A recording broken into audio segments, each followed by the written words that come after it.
The next manufacturing challenge I want to talk about is the machine availability. And we have learned that the manufacturing demand is increasing globally. In order to keep your machining equipment available, we are offering two different product categories. One of that is the program verification. And here we are offering tools that will help you to verify that the program runs stable and safe on the machine. So for example, before executing a program, you can run a material removal simulation on your machine.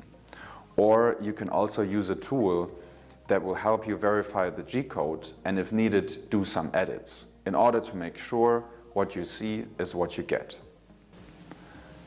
The next category we call machine protection.